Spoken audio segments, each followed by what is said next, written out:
Here's a song using our two new chords. This is very simple. Since this is a very slow song, we will strum each chord with a downstroke. First, we play our C chord for 4 beats. In measure 2, we play the G for 4 beats. Measure 3 goes back to our C using half notes, so we strum on counts 1 and 3. 1, 2, 3, 4. Followed by G with half notes, strumming on 1 and 3. 1, 2, 3, 4. In measure 5, we go back to C for a whole note, then G for a whole note. For the big ending, we split the measure in half, strumming C on the 1 count, then G on the 3 count.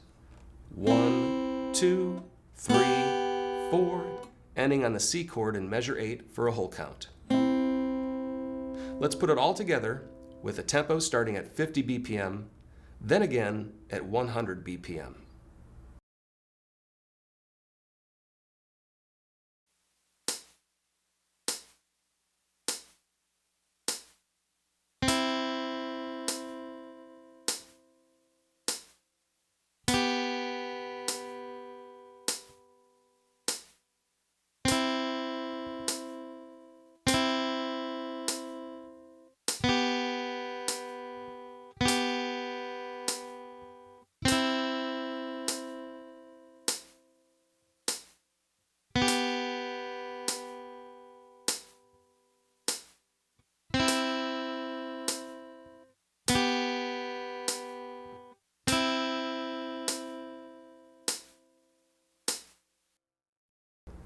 If these chords are giving you trouble, please don't get discouraged.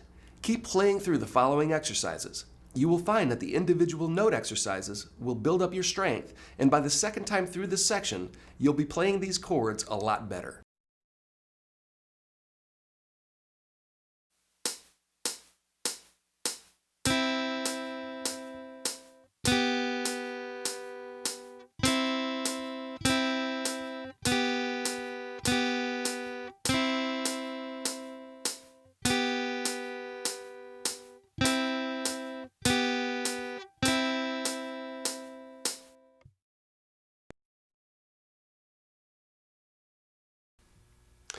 Let's move on to the third string notes. Here, I'll be playing an Epiphone AJ500M acoustic guitar. This exercise is designed to teach you a few things all at once. First, it's designed to get you to use and strengthen your pinky or fourth finger of your playing hand. This first note is a C note, played on the 5th fret with your pinky. This is the same C note that we learned earlier on the 1st fret of the 2nd string. They are identical in pitch. They are written the same way on traditional sheet music, but they are played differently. The second measure is a B note, played on the 4th fret with your 3rd or ring finger.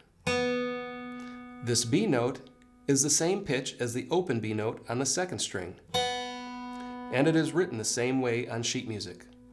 So we now have 2 options for playing the B and C notes. B and C on the 2nd string, or B and C on the 3rd string. Back to our exercise. After playing C with your pinky, then B with your ring finger, we are going to skip to the A note on the 2nd fret and play this with our 1st or index finger. Notice how all the fingers line up 1 fret apart each. Now keep your hand in this position, but lift your index finger off the string. This opens up our exercise so we can play the 4th measure, which is an open G note. This G note is slightly different from the one we learned on the 1st string, 3rd fret. And it sounds different. It is written different also. These 2 different G notes are 1 octave apart. If you were to measure the frequency of each note, the G note on the 1st string would vibrate exactly twice as fast as the G note on the open 3rd string. Since the G note on the 1st string vibrates faster, it is higher in pitch. Since the G note on the 3rd string vibrates slower, it produces a lower pitch. Now back to our exercise on the 3rd string. We started playing a new C note on the 5th fret with our pinky, or 4th finger, followed by a new B note on the 4th fret with our ring, or 3rd finger, then an A note on the 2nd fret with our index, or 1st finger, and the new G note, an octave lower, played on the open. No fingers, no frets. These are all whole notes receiving 4 beats each. Next, we are going to walk back up the neck of the guitar, playing half notes, receiving 2 beats each. So keep your hand in place, and this way, all you have to do is apply pressure to hit the right notes. On the 5th measure, we play the open G for beats 1 and 3. 1, 2, 3, 4. Then A on the 2nd fret. 1, 2, 3, 4. If you're keeping your hand in place, all you have to do is squeeze your 1st finger down. Next, play our new B note by applying your 3rd finger and pick on beats 1 and 3. 1, 2, 3, 4.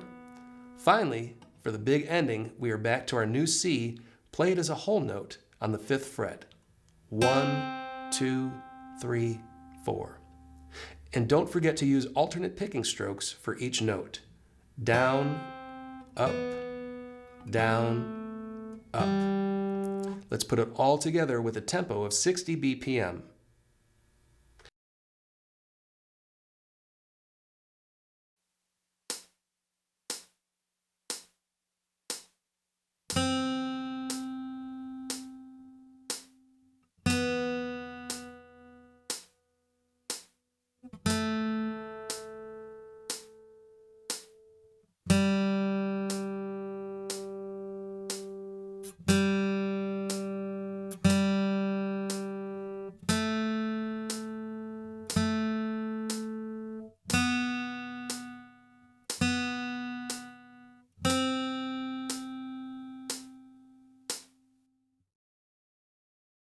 Now let's try it at double speed, 120 BPM.